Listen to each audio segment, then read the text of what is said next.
पत्रिका में आज हम ब्रज के ऐसे प्रमुख तीर्थ स्थल से आपको रूबरू करा रहे हैं जहाँ भगवान श्री कृष्ण ही नहीं, उनके पिता नंदराय जी महाराज का भी संबंध जुड़ा हुआ है। और ब्रज का ऐसा पावन पुनीत तीर्थ है जिसके दर्शन और आचमन मात्र से सनातन धर्मियों को, मनुष्य को बहुत बड़ी भगवान की कृपा प्राप्त होती है। इसकी क्या महिमा है, क्या महत्व है, क्या परिचय है, आइए जानते हैं। यहाँ नंदगांव के ही एक ब्रजवासी हैं, मुखिया जी हमारे साथ है, आइए उनसे जानते हैं। मुखिया जी, आपका शुभ नाम? हरिवल्लभ।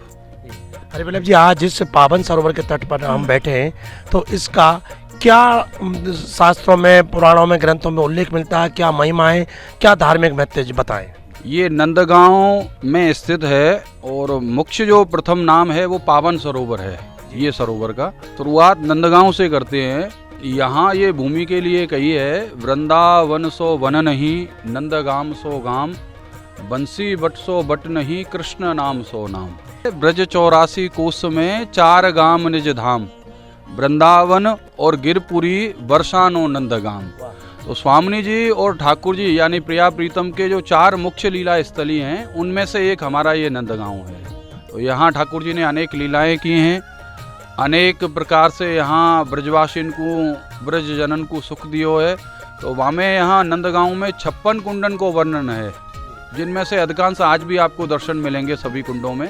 उनमें प्रथम अपना पावन सरोवर है, द्वितीय प्रेम सरोवर, तृतीय चंद्र सरोवर, चतुर्थ कुसुम सरोवर और पंचम मान सरोवर है। और ये जो सरोवर है, यहाँ ये सरोवर से संबंधित भी 5 नाम हमारे ग्रंथों में उल्लेख होता है।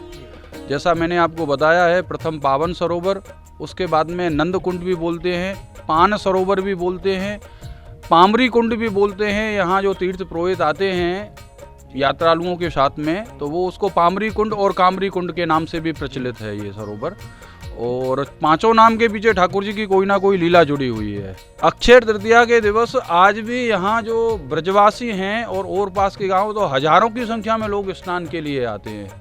और यहाँ एक दोहा प्रचलित है, पंछी पुनीत होत है या पावन के नहाए थे, और जेते फल होए सब तीर्थ करे आए थे, तेते फल होए एक नंद कुंड नहाए थे। तो मैंने जैसे आपको पहले बताया, तो ये सरोवर के अक्षय तृतीया को सब तीर्थ पधारे, तो या को एक नाम भयो पावन सरोवर। नंद कुंड लाला को प्रागट मथुरा में भयो, वसुदेव जी गोकुल पधरा के आए, पर गोकुल में जो भी उत्सव करे ठाकुर जी से संबंधित, ये सब गुप्त रीत से किए, यानी कि सबको आमंत्रित ना कियो। क्यों?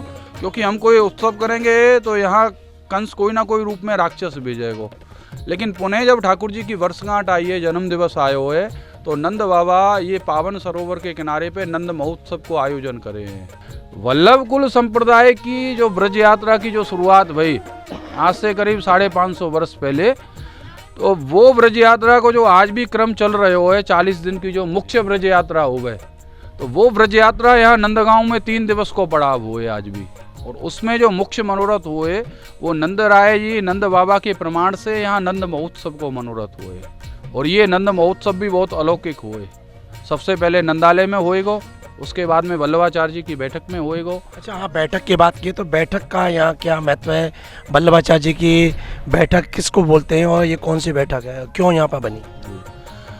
वल्लभाचार्य महाप्रभु जो होते हैं, ये दक्षिण से संबंध रखे। दक्षिण भारत में तेलंग ब्राह्मण कुल से इनको प्रागट भयो।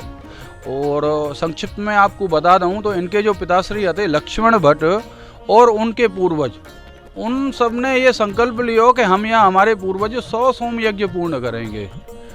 तो 100 सोम यज्ञ कई पीढ़ी चलती रही। उसके बाद में सोम यज्ञ पूर्ण भये तो काशी में ये ब्राह्मण भोजन के लिए पधारे लक्ष्मण भट्ट जी और वल्लभाचार्य महाप्रभु की माता श्री इलम्बा गारू। तो वहाँ उस समय यवनों का आतंक हुआ। वो भी जैसे सभी लोग काशी छोड़ के निकले, तो वो लोग भी निकले, जंगल में चल रहे थे, थकान थी, प्रसव पीड़ा भई। और 7 मास की इनकी जब गर्भ में उम्र थी वल्लभाचार्य महाप्रभु की, तो जंगल में इनको वहाँ पे जैसे ही जन्म भयो, तो लक्ष्मण भट्ट जी, इलम्बा गारू दोनों जो है ना, इनकी कोई चेतना हत ना ही शरीर में। तो मृत समझ के, हरी इच्छा समझ के, शमी वृक्ष जो छोकर को वृक्ष बोले हम व्रज में, यहाँ भी आप उसका दर्शन कर सकते हो। आज भी प्रभु कृपा से यहाँ विराजमान है शमी वृक्ष।